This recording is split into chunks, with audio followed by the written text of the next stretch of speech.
या coordinate geometry या probability या वेक्टर, इन्हीं दो टॉपिक्स के आसपास उनका सारा मैथमेटिक्स। तो ये प्रोबेबिलिटी बेस्ड एल्गोरिथम है। आपने प्रोबेबिलिटी में बेस थ्योरम पढ़ी होगी, वहां से इसका कॉन्सेप्ट आता है। बेस थ्योरम से इसका कॉन्सेप्ट थोड़ा सा रिवाइज करा देते हैं, थोड़ा बेस थ्योरम तक पहुंचाते हैं पहले आपको। सपोज आपके पास दो बैग्स हैं, बैग 1 एंड बैग 2।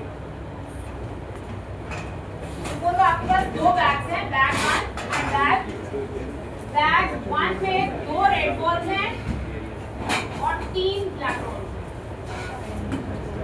ठीक है। ऐसे ही बैग 2 में 4 रेड बॉल्स हैं और 1 ब्लैक, ठीक है। ये केस है हमारे पास, ठीक है। अब आपको क्या निकालना है, आपको गिवन है कि जो आपने बॉल फिक्स करी है दैट इज रेड। गिवन है कि ball Bayes theorem conditional probability के लिए यूज होती है, कंडीशनल प्रोबेबिलिटी निकालने के लिए बेस थ्योरम यूज होती है। अब आपको ये गिवन है कि बॉल इज रेड, आपको प्रोबेबिलिटी निकालनी है दैट इट कम्स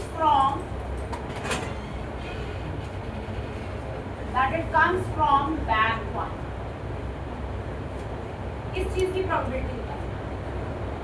आपको ये पता है कि बॉल रेड है, आपको ये प्रोबेबिलिटी निकालनी है कि वो बैग 1 से आए, ठीक है। क्लियर है? तो इसको कैसे कैलकुलेट करें? इसका फॉर्मूला होता है प्रोबेबिलिटी ऑफ बैग 1 गिवन है कि बॉल रेड है, बैग 1 से आने की प्रोबेबिलिटी कैसे पता चलेगी?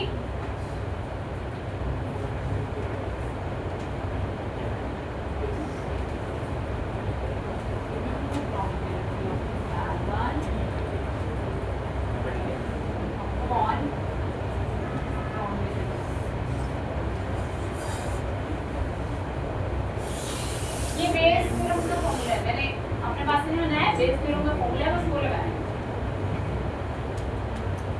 ठीक है। जो आपके पास गिवन है और जिसकी प्रोबेबिलिटी आपको निकालनी है, दिस इज जो गिवन कंडीशन है और ये वो है तो आपको निकालना है। कैसे निकलेगा? Probability of red upon bag 1, probability of into probability of bag 1 upon probability of, ठीक है। क्लियर है?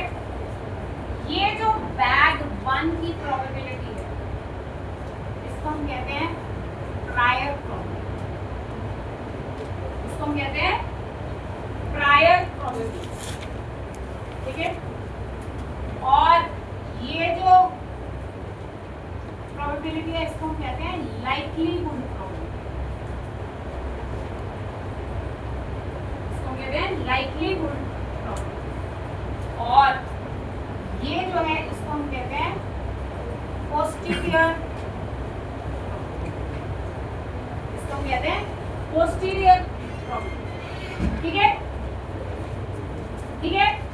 अब ये कैलकुलेशन कैसे होगी? पहले इस प्रॉब्लम को सॉल्व करते हैं, फिर मैं बताती हूँ डेटा सेट पे कैसे अप्लाई।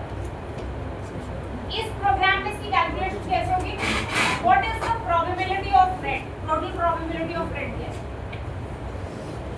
पहले हाफ प्रोबेबिलिटी कि आपने बैग 1 चूज किया, दो बैग्स है ना, हाफ प्रोबेबिलिटी कि आपने बैग 1 चूज किया और बैग 1 में से रेड चूज करने की प्रोबेबिलिटी 2/5। बैग 1 में से रेड बॉल निकालने की probability 2/5, 2 favourable cases and 5 probable cases, ठीक है। ऐसे प्लस बैग 2 चूज करने की प्रोबेबिलिटी हाफ इनटू बैग 2 में से रेड निकालने की प्रोबेबिलिटी 4/5, ठीक है। ये आपकी क्या आ गई? टोटल प्रोबेबिलिटी ऑफ रेड, ठीक है। क्या हो गया? 1/5 plus 2/5, 3/5 is the total probability of, red ball choose करने की टोटल प्रोबेबिलिटी कितनी है? 3/5। ये एक चीज मैंने निकाली, ये वाली चीज देखोगे। प्रोबेबिलिटी ऑफ बैग 1 क्या है? 1/2। दो बैग्स है ना, बैग 1 चूज करने की प्रोबेबिलिटी कितनी है? 1/2। अब आ गया probability of red from bag 1। ये कितना है? 2/5। इसकी वैल्यू कितनी है? 2/5। तो आपकी फाइनल प्रोबेबिलिटी क्या आएगी? 2/5 इंटू 1/2 अपॉन 3। ठीक है, ये कट गया। 1/5 इंटू 5/3, 1/3 इज द ये आपकी प्रोबेबिलिटी। ठीक है, क्लियर है? ये बेस है, इसके ऊपर नाइक्विस्ट एल्गोरिथम बेस, ये बेस है। ये वाली चीज अपने माइंड में बिठाओ, फिर मैं आपको बताती हूँ कि कोई डेटा सेट है उसके ऊपर ये कैसे है।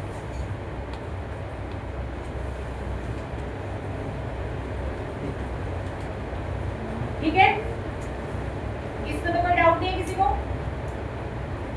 अब हम एक डेटा सेट देखते हैं। ठीक है, अब हम एक डेटा सेट देखते हैं और उसमें इसे कैसे अप्लाई करना है।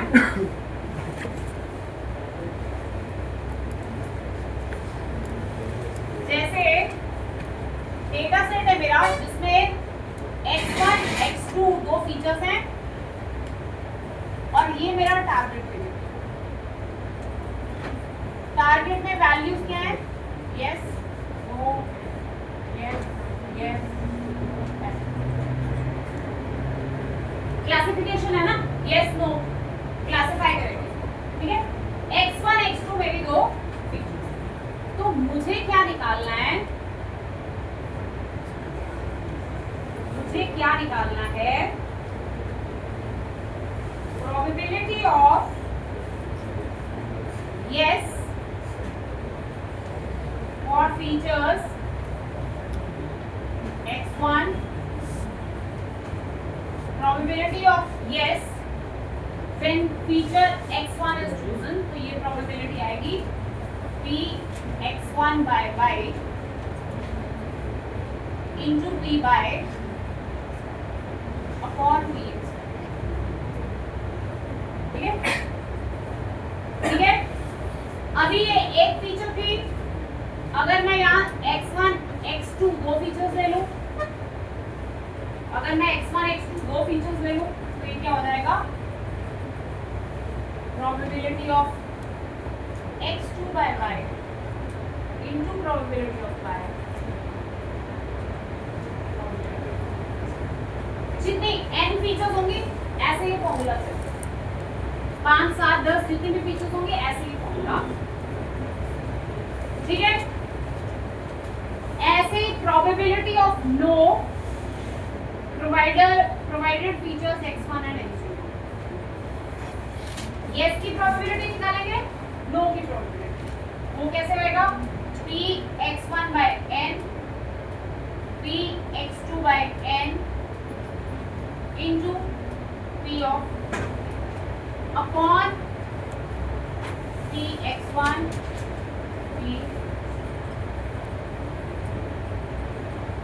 ठीक है, ये दोनों हमारी क्या आ जाएंगी? पोस्टीरियर प्रोबेबिलिटीज आ जाएंगी। अगर यस की प्रोबेबिलिटी ज्यादा होगी तो मैं इसके लिए यस प्रेडिक्शन कर दूंगी, अगर नो की प्रोबेबिलिटी होगी तो नो की। अच्छा, ये आपको पता है कि अगर दोनों चीजें सेम चीज से डिवाइड हो रही हैं और मैंने बाद में उन्हें कंपेयर करना है, तो अगर मैं ये कॉमन डिवीजन ना भी करूं तो भी मेरा आंसर सेम ही रहेगा।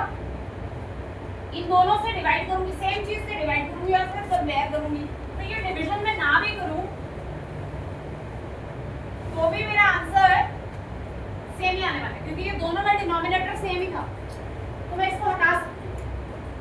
ठीक है, तो इसका मतलब आपको प्रोबेबिलिटी निकालने के लिए क्या निकालनी पड़ेगी? प्रायर प्रोबेबिलिटी निकालनी पड़ेगी,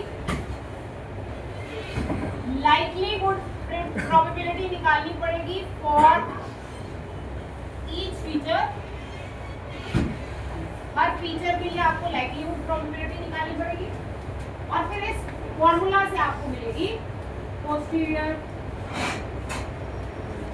आप दोनों क्लासेस के लिए, यस के लिए, नो के लिए पोस्टीरियर प्रोबेबिलिटी निकालेंगे। जिसकी ज्यादा होगी वो क्लास आप इसे क्या कर देंगे, असाइन। दो से ज्यादा भी हो सकती है क्लासेस, जितनी होंगी सबके लिए प्रोबेबिलिटी निकालोगे। जिसकी प्रोबेबिलिटी मैक्सिमम होगी वो क्लास आप, ठीक है। इसकी कैलकुलेशंस मैंने पीपीटी में बनाएंगे, पीपीटी में मैं आपको साथ साथ कैलकुलेशन भी दूंगा। इतनी बात समझ में आ गई पहले, इसका बेसिक कॉन्सेप्ट क्या वो समझ में आ गया, ठीक है। अब जो नाइफ बेस एल्गोरिथम है इसके तीन टाइप्स हैं, Gaussian naive base, Gaussian naive base first type, second type Bernoulli knife base और थर्ड टाइप मल्टीनोमियल। तीन तरह का नाइफ बेस एल्गोरिथम है, Gaussian, Bernoulli and multinomial knife base. तीनों का बेस थ्योरम ही है, पर काम करने का तरीका थोड़ा थोड़ा अलग है और एप्लीकेशन भी तीनों की अलग अलग है। ऐसा नहीं है कि किसी प्रोग्राम में जहां आप गॉसियन नाइफ बेस लगा सकते हो वहां मल्टीनोमियल लगा सकते हो, नहीं। तीनों के यूज केसेस बिल्कुल सेपरेट है, ठीक है। गॉसियन नाइफ बेस कब यूज करते हैं, when features are in Gaussian distribution. मतलब आपका डेटा नॉर्मली डिस्ट्रीब्यूटेड होना चाहिए, आपके फीचर्स नॉर्मल डिस्ट्रीब्यूशन में होने चाहिए। और फीचर्स जनरली क्या होती है, कॉन्टिन्यूअस वैल्यूज होती है। फीचर्स कैसी होती है, कॉन्टिन्यूअस वैल्यूज। जैसे अभी मैं आपको एक ब्रेस्ट कैंसर डिटेक्शन का वो कराऊंगी, तो उसमें जो फीचर्स हैं उसमें जैसे थिकनेस, विड्थ, वो क्या है, कॉन्टिन्यूअस फीचर्स। तो ऐसे केस में हम क्या यूज करते हैं, गॉसियन नाइफ बेस, ठीक है। जो बर्नौली नाइफ बेस है ये ज्यादातर तब यूज होता है जब बाइनरी फीचर्स होते हैं, यस नो टाइप फीचर्स होते हैं। जब आपके पास यस नो टाइप फीचर्स, जैसे स्पैम डिटेक्शन, ईमेल में स्पैम डिटेक्ट करना है, स्पैम तो नहीं ईमेल, ठीक है। उसके लिए हम क्या यूज करते हैं, बर्नौली नाइफ बेस। क्योंकि जो स्पैम डिटेक्शन होती है वो कैसे काम करती है, टेक्स्ट को पहले आप वेक्टर में कन्वर्ट करेंगे। जैसे मैंने लिखा फ्री विन मनी, ये मेरे वोकैबुलरी के वर्ड्स। पहला ईमेल आया, उसमें फ्री है, उसमें मनी है, उसमें विन नहीं है। ये मैंने क्या किया, ईमेल को वेक्टर में कन्वर्ट कर। दूसरा ईमेल आया, उसमें फ्री भी है, उसमें विन भी है, उसमें मनी भी है। ये दोनों ईमेल्स स्पैम है, ये दोनों ईमेल्स क्या है, स्पैम। कोई तीसरा ईमेल आया जिसमें विन है पर ये दोनों चीजें नहीं है, ये स्पैम नहीं है, ये है। ऐसे केस में आप क्या यूज करते हैं, बर्नौली नाइफ बेस। जब आपके फीचर्स यस नो टाइप होते हैं, ट्रू फॉल्स टाइप फीचर्स, तब आप क्या यूज करते हैं, बर्नौली नाइफ बेस। तो ज्यादातर स्पैम डिटेक्शन के लिए या फिर टेक्स्ट क्लासिफिकेशन तभी यूज हो सकता है अगर वोकैबुलरी छोटे, अगर ज्यादा बड़ी वोकैबुलरी हो तो नहीं हो, ठीक है। फिर आ गया मल्टीनोमियल। ज्यादातर टेक्स्ट क्लासिफिकेशन सेंटिमेंट एनालाइज करने के लिए, ऐसे कामों के लिए हम क्या यूज करते हैं? मल्टीनोमियल। क्योंकि मल्टीनोमियल लाइन बेस प्रेजेंस या एब्सेंस में काम नहीं करता है, ये काम करता है काउंट। जैसे एक डॉक्यूमेंट के अंदर मान लो पॉलिटिक्स वर्ड 5 बार है, पार्टी वर्ड 7 बार है, ठीक है। ऐसे वेदर वर्ड उसमें नहीं आ रहा है, ठीक है। तो बेस्ड अपॉन कि किस तरह का कंटेंट आ रहा है, हम क्लासिफाई करेंगे कि ये न्यूज आर्टिकल पॉलिटिक्स वाले सेक्शन में जाना चाहिए या एनवायरनमेंट के सेक्शन में जाना चाहिए, based upon the frequency of, ठीक है। ऐसे केस में हम क्या यूज करते हैं? Multinomial night base. एल्गोरिथम एक ही है, बेस एक ही है, बेस थ्योरम, पर काम करने का तरीका अलग। तीनों केसेस में काम करने का तरीका अलग। प्रोबेबिलिटी निकालने का बेस फॉर्मूला यही है, पर हल्का फुल्का वेरिएशन होगा, इसीलिए मैंने आपको एक पीपीटी के अंदर पूरा हर एक का एग्जांपल बनाया। जैसे गॉसियन है तो कैसे काम करता है, बर्नौली है तो कैसे काम करता है। क्लियर है? समझ में आया? अब सबसे पहले, क्योंकि इन दोनों के लिए तो मुझे पहले आपको सिखाना पड़ेगा एनएलपी, नेचुरल लैंग्वेज प्रोसेसिंग। पहले मुझे टेक्स्ट को वेक्टर्स में कन्वर्ट करना सिखाना पड़ेगा। सबसे पहले मैं कराती हूँ Gaussian night base. Bernoulli night base का एग्जांपल कराऊंगी, पर उसमें मैं पहले टेक्स्ट को वेक्टर की फॉर्म में ले लूंगी। फिर नेक्स्ट क्लास में मैंने आपको एनएलपी स्टार्ट कराना है, फिर एनएलपी करा के ही बाकी मल्टीनोमियल नाइट बेस, ठीक है। गॉसियन नाइट बेस से स्टार्ट करते हैं। बेस मैंने आपको बता दिया इसका क्या है, अब देखते हैं कैसे काम करता है।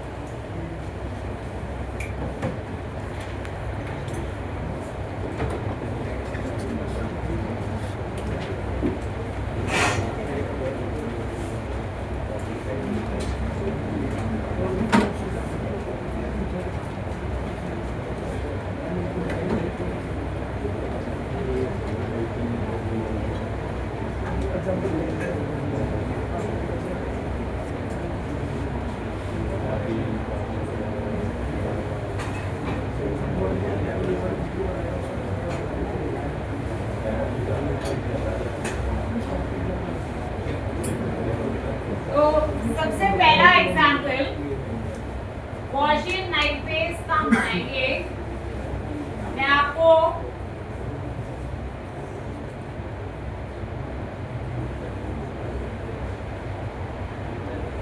एक एग्जाम्पल बताती हूँ गॉसियन नाइट बेस, ठीक है। गॉसियन नाइट बेस बेसिकली क्या करता है, ये आपके पास मान लो 2 क्लासेस है। ये मेरा ट्रेनिंग डेटा बेसिकली किस चीज का है, वेट और डायमीटर के अकॉर्डिंगली आपने फ्रूट प्रेडिक्ट करना है कि ये एप्पल है या ऑरेंज, ठीक है। Based upon the weight, based upon diameter, ठीक है। तो ये कैसे काम करता है, गॉसियन नाइट बेस कैसे काम करता है? तो गॉसियन नाइट बेस बेसिकली हर क्लास का प्रोफाइल बनाता है। प्रोफाइल कैसे बनाता है? हर क्लास के लिए वो मीन और वेरिएंस कैलकुलेट, हर क्लास के लिए क्या करेगा, मीन और वेरिएंस निकालेगा। जैसे एप्पल क्लास है, एप्पल के वेट के 2 रिकॉर्ड्स हैं, 150 और 170।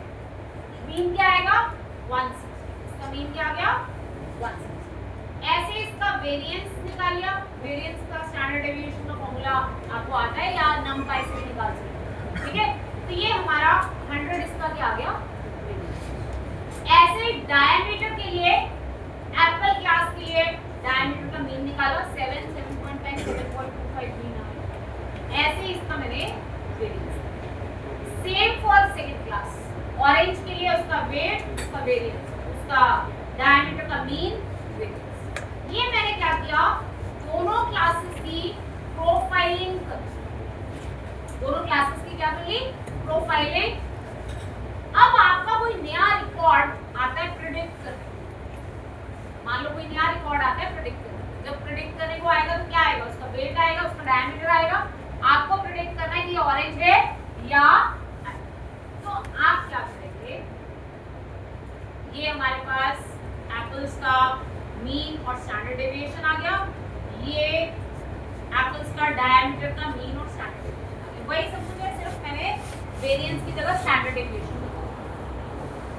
अब प्रोबेबिलिटी निकालने का फॉर्मूला, जो मैंने अभी आपको बेस थ्योरम में प्रोबेबिलिटी निकालने का फॉर्मूला बताया था, वो फॉर्मूला यहाँ पे अप्लाई करने के लिए मॉडिफाई हो जाता है 1 upon standard deviation under root 2 by pi e raise to power minus half x minus mu upon sigma का स्क्वायर। ठीक है, ये फॉर्मूला। इसमें x क्या चीज है? x है आपका नया रिकॉर्ड। जैसे आपने प्रोबेबिलिटी निकालनी है ऑफ दिस न्यू रिकॉर्ड। आपके पास ये नया टेस्ट डेटा आया ना, जहां पे वेट 140 और डायमीटर 6.5 है। अब आपको इसे क्लासिफाई करना, तो आप क्या करोगे? प्रोबेबिलिटी कैलकुलेट करोगे of Apple with weight 140, of Apple with weight with diameter 1.6। यहाँ पे इस फॉर्मूला में ये जो सिग्मा आएगा और ये जो म्यू आएगा, ये उस क्लास का आएगा जिस क्लास के लिए आप, और एक्स में क्या आएगी? फीचर की वैल्यू। हर फीचर के लिए आपने कैलकुलेट करना। देखो आगे मैंने calculation to compute probability of apple. आप क्या करेंगे? पहले निकालेंगे 140 फीचर पे एप्पल होने की प्रोबेबिलिटी। इस फॉर्मूला में आपने क्या डाल देना है? इस वाले फॉर्मूला में आपने क्या डाल देना है? सिग्मा क्या डालना है? एप्पल का सिग्मा 10, म्यू क्या डालना है? 160, और एक्स में क्या डालना है? 142। 140 वेट पे एप्पल होने की प्रोबेबिलिटी। 6.5 डायमीटर पे एप्पल होने की प्रोबेबिलिटी कैसे निकालेंगे? सिग्मा डालेंगे 0.25 जो एप्पल का सिग्मा है, म्यू डालेंगे 7.25 और एक्स डालेंगे 6.5। ये आपकी 6.5 डायमीटर पे एप्पल होने की प्रोबेबिलिटी है। ठीक है, ऐसे ये calculation P 140 bye Apple, P 6.5 bye Apple, probability निकालो। टोटल एप्पल आने की प्रोबेबिलिटी कैसे है? दोनों फीचर्स इनटू एप्पल की पूरी प्रोबेबिलिटी, जो मैंने आपको फॉर्मूला अभी पहले लिख के दिखाया। P x1 by y, x2 by y into p2 by. ठीक है, तो एप्पल होने की प्रोबेबिलिटी कितनी है? 0.5, क्योंकि 4 रिकॉर्ड्स हैं, 4 में से 2 एप्पल है और 2 ऑरेंज है, तो हाफ हाफ प्रोबेबिलिटी है दोनों। तो मैंने क्या किया?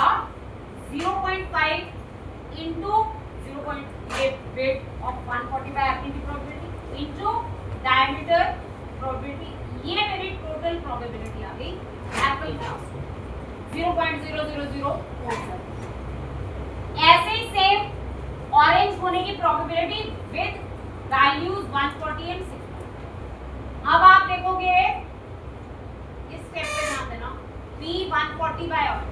इस बार जो म्यू और सिग्मा मैंने यूज किया वो ऑरेंज वाली क्लास का, ये ऑरेंज का म्यू 125 और सिग्मा, एक्स की वैल्यू तो वही आएगी 140। आपने कैलकुलेशन करी, ये आपकी 140 वेट पे ऑरेंज आएगी।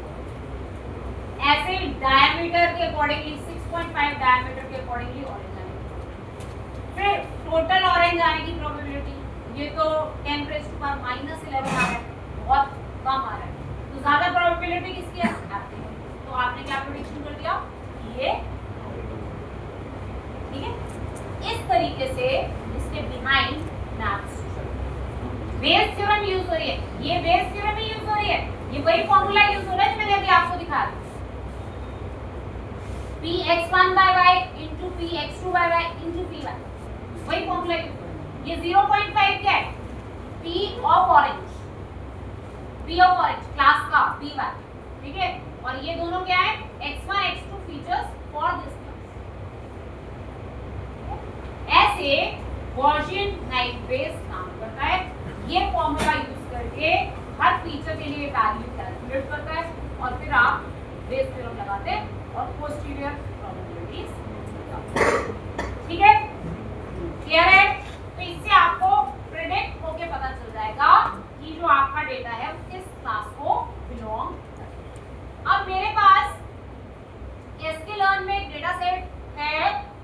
ब्रेस्ट कैंसर का, ठीक है, जिसमें बहुत सारे फीचर्स हैं और उन फीचर्स के अकॉर्डिंगली डिटेक्ट करके बता रहा है कि ये मैलिग्नेंट है या नहीं, ठीक है।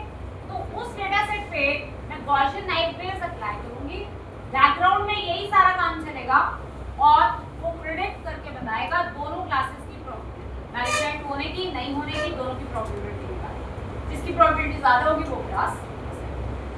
ये एग्जाम्पल हम बनाते हैं using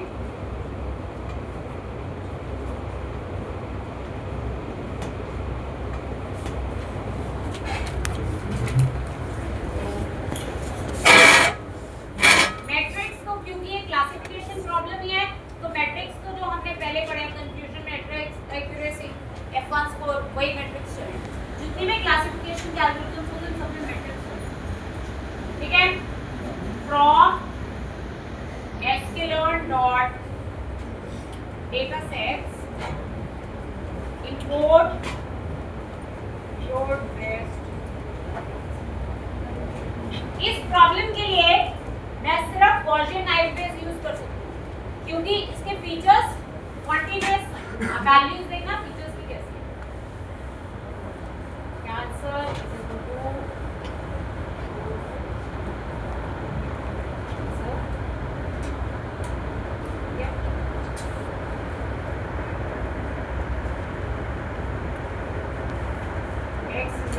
cancer dot data, y is equal to cancer dot target, बना बनाया डेटा सेट है sklearn का, cancer dot target underscore names, print करा के देखो यहाँ पे टारगेट नेम्स क्या हैं,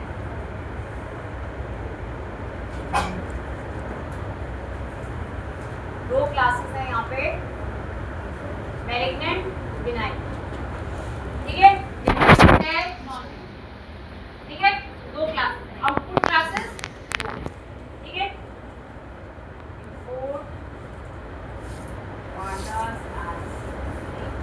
इसको एक्स को भी मैं थोड़ा अच्छे से डेटा फ्रेम बना के आपको दिखाती हूँ ताकि आपको पता चले कि फीचर्स कैसे हैं, ठीक है। X is equal to pd dot data frame, data क्या आया कैंसर डॉट डेटा और कॉलम्स क्या है कैंसर डॉट फीचर एक्स आपका डेटा फ्रेम होगा। ये mean radius, mean texture, mean perimeter, area, smoothness, compactness, सारे columns continuous values, numeric continuous values, ठीक है। तो इस पे गॉसियन नाइफ बेस भी फिट होगा, ठीक है। अब मैं गॉसियन नाइफ बेस लगाऊंगी और इन फीचर्स के अकॉर्डिंगली मैं क्या करूंगी अपना प्रेडिक्शंस करूंगी, ठीक है। उसके लिए from sklearn dot model selection, from sklearn dot model selection import train test split, training test data split up कर लेते हैं, x train, x test, y train, y test into train test split x y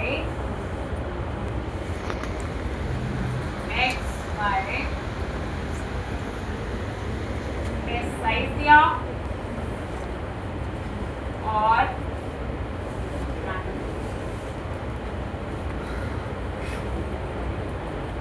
ये मेरा training और test data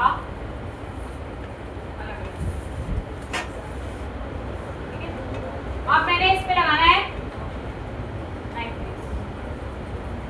from sklearn dot knife base. अच्छा knife base तो इसके नाम में बेस आता है बेस थ्योरम से। और नाइफ क्यों कहते हैं? नाइफ का मतलब कि ये मानता है कि सारी फीचर्स एक दूसरे से नाइफ है, इंडिपेंडेंट, मतलब एक फीचर का दूसरी फीचर के साथ कोई रिलेशन नहीं। ये असम्पशन है नाइफ बेस एल्गोरिथम। मतलब यहाँ पे भी आपको फीचर इंजीनियरिंग करते समय पहले ये देखना पड़ेगा, अगर फीचर्स को रिलेटेड है तो आपको उन मल्टीपल फीचर्स में से एक ही फीचर रखनी पड़ेगी जो मोस्ट सिमिलर है, ठीक है? क्योंकि एज्यूम करता है कि फीचर्स आपस में एक दूसरे के साथ कोरिलेटेड नहीं, ठीक है? तो आपने फीचर इंजीनियरिंग वाले काम पहले from sklearn.nightbase code Gaussian Nightbase class मैंने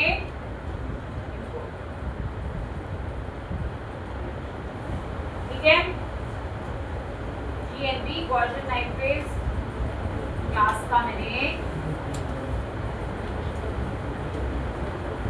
Gaussian Nightbase क्लास का मैंने GNB.fit GNB.xtrain comma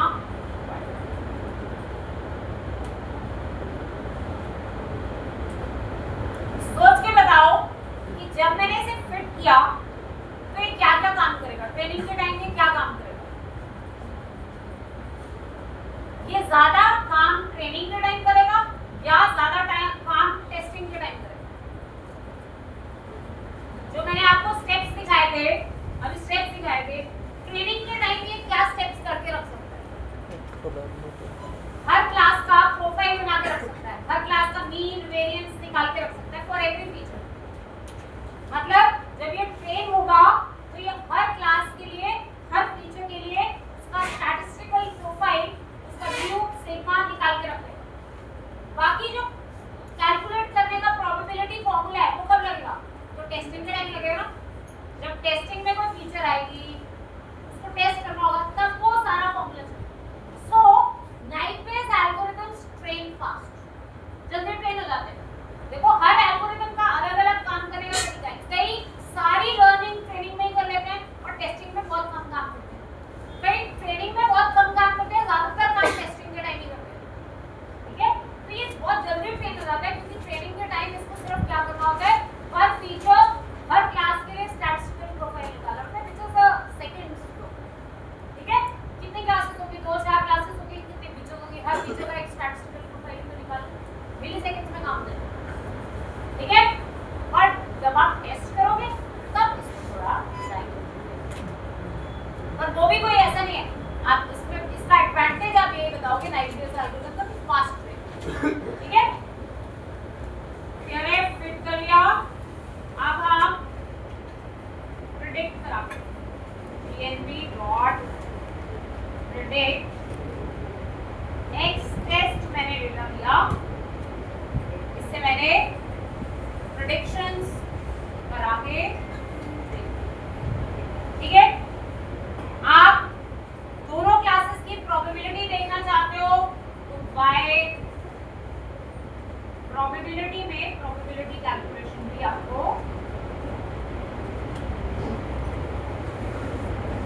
predict probability की कैलकुलेशन कि मैलिग्नेंट की कितनी प्रोबेबिलिटी थी, बिनाइन होने की कितनी प्रोबेबिलिटी थी, जिसकी ज्यादा होगी वो ये असाइन, ठीक है? ये मैंने चला लिया। अब मैं आपको प्रिंट करा के दिखाती हूँ y प्रेडिक्शन ऑफ 0। पहले रिकॉर्ड के लिए इसने प्रेडिक्ट क्या किया और पहले रिकॉर्ड के लिए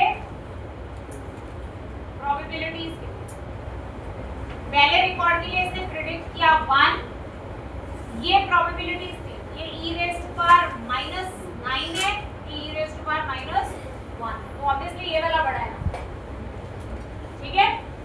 तो इस क्लास की प्रोबेबिलिटी ज्यादा है, इसमें 1 से। आप किसी और रैंडम रिकॉर्ड के लिए उठा लो, जैसे 12th रिकॉर्ड के लिए, ठीक है? माइनस साइन किया, इसकी प्रोबेबिलिटी क्या है? e रेज़्ड पावर -11 और इसकी क्या है? e रेज़्ड पावर 0, तो ऑब्वियसली ये वाला बड़ा होगा, वो इसके 1, ठीक है? कैलकुलेशन कैसे हो रही है वो मैंने आपको बता दिया, बैकग्राउंड में कैसे कैलकुलेट करना वो मैंने आपको, ठीक है।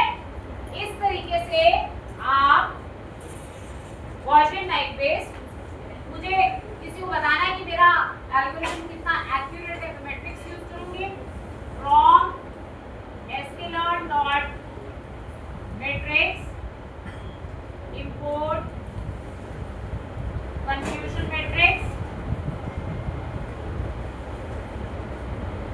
Import confusion matrix, confusion matrix print कराते हैं, क्या दिया y टेस्ट और y टेस्ट और y प्रेडिक्शन दिया, उसके अकॉर्डिंगली कंफ्यूजन मैट्रिक्स है। कंफ्यूजन मैट्रिक्स से पता चल जाएगा ट्रू पॉजिटिव्स कितने, ट्रू नेगेटिव्स कितने, फॉल्स पॉजिटिव कितने, फॉल्स। एक्यूरेसी स्कोर भी करा सकते हो, एक्यूरेसी स्कोर भी निकाल सकते हो। 40 ट्रू पॉजिटिव्स, 71 ट्रू नेगेटिव्स, ये तो कुछ आया नहीं, सिर्फ 3 रिकॉर्ड्स हैं जिसमें मेरा एल्गोरिथम गलत है, बाकी सारी जगह मेरा मॉडल सही प्रेडिक्शंस, ठीक है। आप चाहो तो एक्यूरेसी स्कोर भी प्रिंट करा सकते हो, बट एक्यूरेसी स्कोर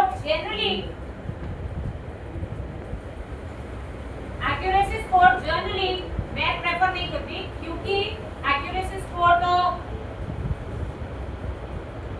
ज्यादा आ ही जाता है, क्योंकि नेगेटिव वाले केसेस ही कम होते हैं।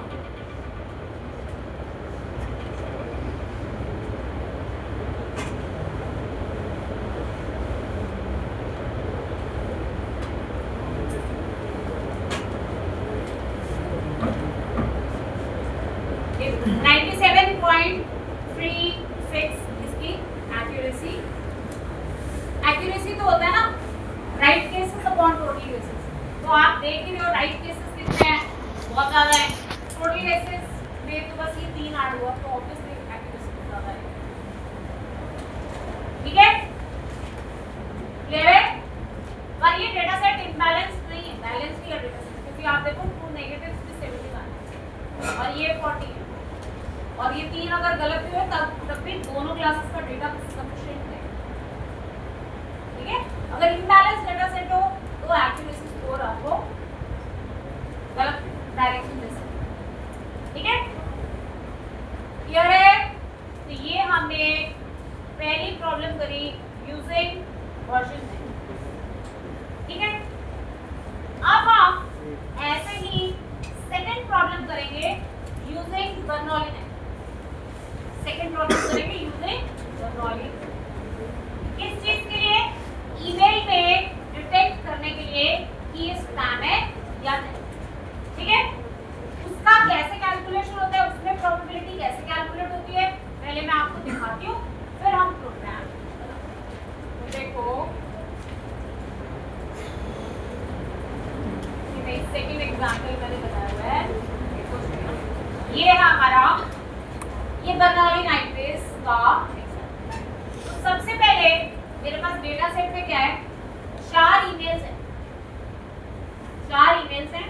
पहली ईमेल में ये वोकैबुलरी, उन 4 ईमेल्स की ये वोकैबुलरी, उनमें ये 3 वर्ड्स हैं जो रिपीट, फ्री, विन, मनी, ठीक है। पहली ईमेल में फ्री आ रहा है, 1 मतलब कि प्रेजेंट, 0 मतलब कि एब्सेंट, ठीक है। ये आप देखोगे अभी हम आगे टेक्निक्स लगाएंगे जिससे आपका बन जाता है, काउंट वेक्टराइजर होता है, टीएफ आईडीएफ होता है, ऐसे बहुत सारे टेक्निक्स हैं जिससे आप एक स्ट्रिंग पास करोगे तो उसको ऐसे वेक्टर में कन्वर्ट करोगे, वोकैबुलरी बनाता है और वोकैबुलरी बना के ऐसे वेक्टर बनाता है, बैग ऑफ वर्ड्स होता है, ऐसे बहुत सारे टेक्निक्स हैं, ठीक है। तो 1 का मतलब है कि पहली ईमेल में फ्री आ रहा है, 1 विन भी आ रहा है, मनी, तीनों चीजें आ रही है, इसका मतलब इसकी क्लास क्या है, टेस्ट डेटा में स्पैम, ठीक है।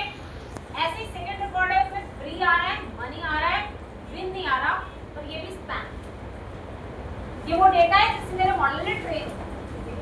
थर्ड ईमेल में फ्री नहीं आ रहा, मनी नहीं आ रहा, विन आ रहा, पर ये नॉन स्पैम।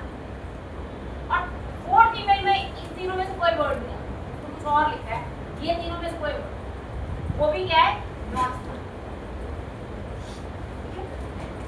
इस डेटा सेट से मुझे क्या करना है, अपने मॉडल को मेरा मॉडल समझ जाए कि कब कौन सा वर्ड आता है तो स्पैम होता है और कौन सा वर्ड जो है वो नॉन स्पैम। ठीक है, अब बर्नौली नाइट बेस कैसे, सबसे पहले तो प्रायर प्रोबेबिलिटीज। प्रायर प्रोबेबिलिटीज मतलब स्पैम की प्रोबेबिलिटी कितनी है और नॉट स्पैम की प्रोबेबिलिटी। 4 में से 2 रिकॉर्ड स्पैम है तो 2/4 0.5 प्रोबेबिलिटी स्पैम होने की, और 4 में से 2 ही रिकॉर्ड नॉट स्पैम है तो नॉट स्पैम होने की प्रोबेबिलिटी भी 0। ये मैंने क्या निकाल ली, प्रायर प्रोबेबिलिटीज। मुझे क्या चाहिए, प्रायर प्रोबेबिलिटीज चाहिए, लाइक्लीहुड प्रोबेबिलिटीज चाहिए, मल्टीप्लाई कर दूंगी तो पोस्टीरियर प्रोबेबिलिटी। अब मुझे लाइक्लीहुड प्रोबेबिलिटी, ठीक है, for spam free word spam email. Free word spam वाली ईमेल्स कितनी थी, 2, दोनों में फ्री वर्ड आ तो गिवन स्पैम फ्री वर्ड आने की प्रोबेबिलिटी क्या है, 2/2। 2 ईमेल्स है स्पैम वाली, दोनों में फ्री वर्ड आ रहा है, 2/2 प्रोबेबिलिटी कितनी है, 1। ठीक है, स्पैम ईमेल में विन वर्ड आने की प्रोबेबिलिटी, स्पैम वाली ईमेल 2, विन कितने में आ रहा है, 1, 1/2 0.5। ठीक है, ऐसे ही मनी वर्ड आने की प्रोबेबिलिटी, 2 स्पैम ईमेल दोनों में मनी मनी आ रहा है, 2/2 इसकी प्रोबेबिलिटी होगी। ठीक है, ठीक है, हर फीचर की प्रोबेबिलिटी निकाल दी आपने स्पैम वाले की, y = 1। अब ऐसे ही हर फीचर की प्रोबेबिलिटी निकालोगे नो वाले केस। नॉट स्पैम के केस में देखना फ्री वर्ड आ रहा है, नॉट स्पैम वाले 2 ईमेल्स हैं, दोनों में ही फ्री वर्ड नहीं आ रहा, इसका मतलब इसकी प्रोबेबिलिटी होगी 0/2, क्योंकि फ्री आए नहीं रहा, 0/2 प्रोबेबिलिटी होगी। ऐसे ही विन की प्रोबेबिलिटी एक केस में आ रहा है 1/2 हाफ, ऐसे ही मनी की प्रोबेबिलिटी 0। ठीक है, देखो यही कैलकुलेशन करिए, 0.5 और क्लियर है, क्लियर है। अब आपको क्या करना है, पोस्टीरियर प्रोबेबिलिटी निकाल। पोस्टीरियर प्रोबेबिलिटी कैसे निकालनी है, Px1y =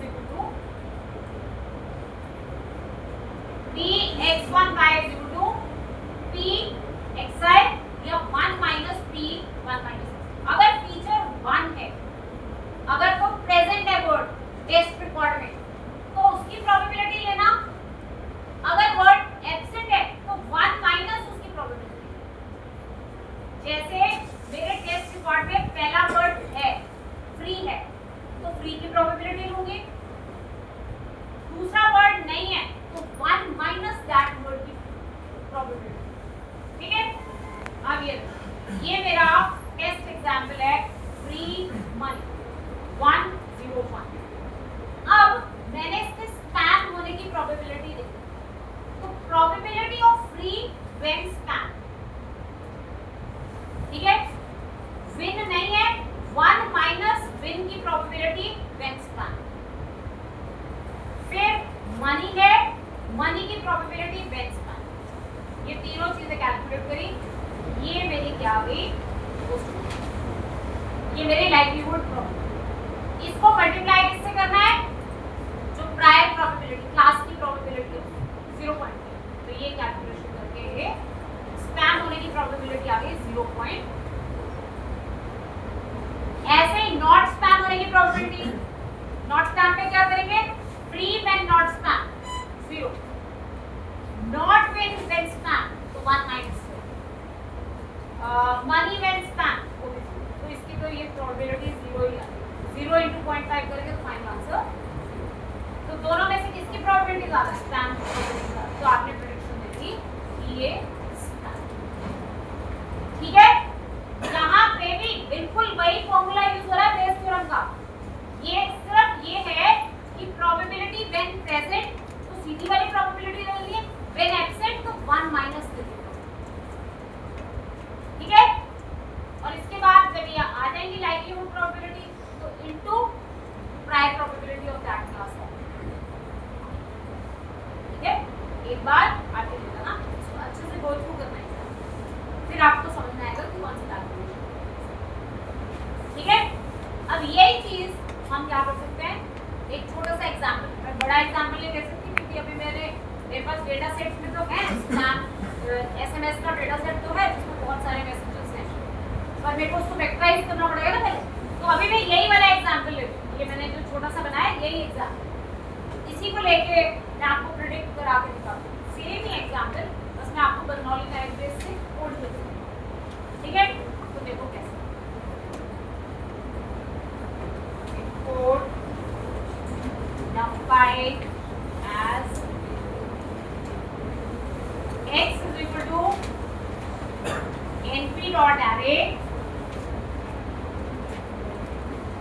पहले रिकॉर्ड में क्या था 1 1 1, सेकेंड रिकॉर्ड में क्या था 1 0 1, थर्ड रिकॉर्ड में था 0 1 0, और फोर्थ रिकॉर्ड में था 0 0, ठीक है। तो ये बेसिकली क्या है, फ्री विन मनी, एक फीचर की प्रेजेंस एब्सेंस, ये एक्स में मैंने वाई में मैंने क्या रखा, 4 रिकॉर्ड्स हैं, पहला स्पैन, दूसरा स्पैन और बाकी 2, ये मेरा डेटा x और y के अंदर, ये मेरा data. Bernoulli type base Boolean features के साथ ही काम करता है, Boolean data.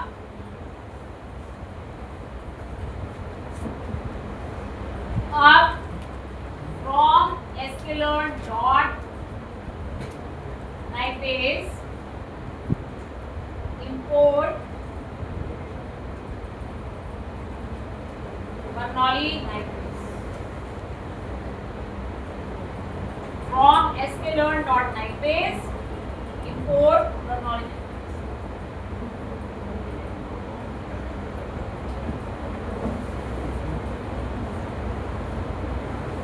Model is equal to Bernoulli naipace, model is equal to Bernoulli naipace, ठीक है। मॉडल डॉट फिट, अब इस बार मेरे पास बहुत सारा डेटा तो है नहीं, इसी एक्स और वाई से फिट करा देती हूँ, 4 तो रिकॉर्ड्स हैं, इससे मैंने क्या करा दिया मॉडल को, ठीक है। अब मैंने बनाया एक टेस्ट रिकॉर्ड,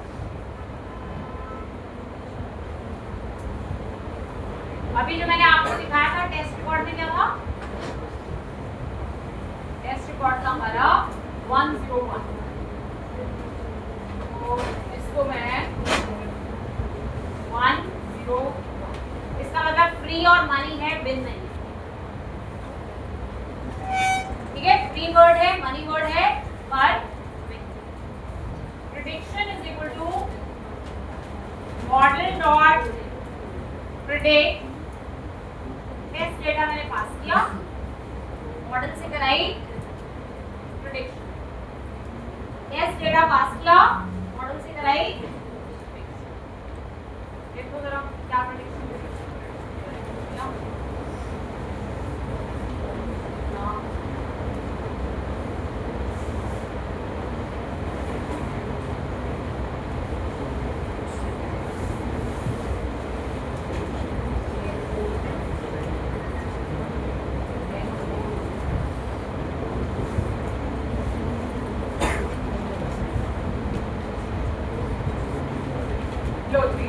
ये आपका आ गया, प्रेडिक्शन में आंसर क्या आया 1 1, मतलब इट इज अ स्पैम, ठीक है। इसी को टेस्ट करूं, अगर मैं फ्री वर्ड हटा दूं, सिर्फ मनी वर्ड रखूं, तो क्या प्रेडिक्शन आया, तो नॉट, ठीक है। ऐसे आप प्रोबेबिलिटी प्रेडिक्ट प्रोबा करके देख लेना, आपको प्रोबेबिलिटी भी पता चल जाएगी कि यस की प्रोबेबिलिटी कितनी आई और नो की प्रोबेबिलिटी, ये तो 50-50% का है, 1 1, इसकी 0.1, इसकी 0.9, क्योंकि फ्री की प्रोबेबिलिटी काफी ज्यादा थी स्पैम। ठीक है, अगर मैं तीनों ही 0 0 0 कर दूं, इनमें से कोई वर्ड नहीं है, तो वो नॉन स्पैम होने की प्रोबेबिलिटी बहुत ज्यादा है, स्पैम होने की प्रोबेबिलिटी बहुत। कैलकुलेशन कैसे हुई मैं आपको बता दूं, क्लियर है? ऐसे गॉसियन नाइफ बेस और बर्नौली नाइफ बेस काम, इसको हम अच्छे से इंप्लीमेंट करके देखेंगे। नेक्स्ट क्लास में मैं आपको कराऊंगी एनएलपी। पहले मैं आपको ये बताऊंगी कि कैसे स्ट्रिंग्स को टेक्स्ट को वेक्टर्स में कन्वर्ट किया जाता है। एक लेक्चर को लेके फिर मैं आपको बर्नौली नाइफ बेस और मल्टीनोमियल नाइफ बेस लगा के टेक्स्ट क्लासिफिकेशन